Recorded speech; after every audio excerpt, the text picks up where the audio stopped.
Salut, c'est Adrien, j'espère que vous allez bien. Dans cette vidéo, nous allons voir comment décrire une image. Avant tout, si vous n'êtes pas encore inscrit à la chaîne, je vous invite à vous abonner et à cliquer sur la petite cloche juste à côté pour pouvoir être informé quand une nouvelle vidéo sera postée. Repassons maintenant à notre vidéo. Donc, comment décrire une photo? Donc là, nous avons notre photo sur la gauche. Alors, la description de la photo, pour ceux qui débutent, ça se passera en 3 étapes. Première étape, donc on reste en français et on décrit ce qu'on voit. Deuxième étape, on le traduira en anglais, donc seulement les mots de vocabulaire. Et la troisième étape, on commencera à faire les phrases. Donc là, étape numéro 1, qu'est-ce qu'on peut voir sur la photo? Donc 2 personnages. On va commencer par celui de gauche. Donc on sait qu'il s'appelle Marc, qu'il a 12 ans. On voit qu'il est un peu plus grand que le personnage de droite et que c'est un garçon.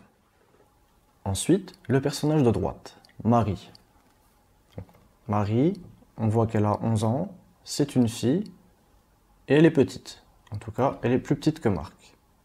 Maintenant que nous avons nos mots de vocabulaire en français, on va les mettre en anglais. Donc Marc ne change pas, ça reste Marc. Ensuite, 12 ans, ça sera 12 years old. Grand, tall. Garçon, boy. Ensuite, deuxième personnage, Marie, ça ne change pas. 11 ans, 11 years old. C'est une fille, girl.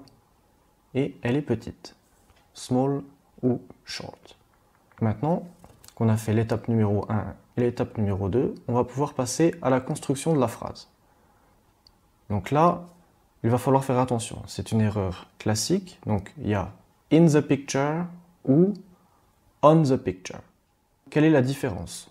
Quand vous parlerez toujours de ce qu'il y a à l'intérieur de la photo, donc ce qui a été pris en photo ou ce qui a été dessiné, en l'occurrence là, ce sera Marc et Marie, on dira in the picture.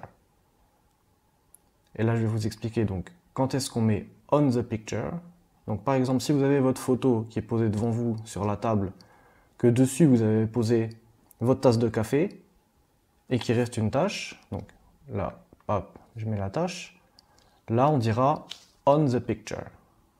Donc, ce sera, mettons pour la tâche de café, on the picture, there is a coffee stain. Pour notre phrase à nous, nous utiliserons in the picture, car nous devons décrire ce qu'il y a dans la photo. Donc là, dans notre photo, il y a une fille et un garçon. Pour dire il y a une fille et un garçon, nous dirons there is a girl and a boy.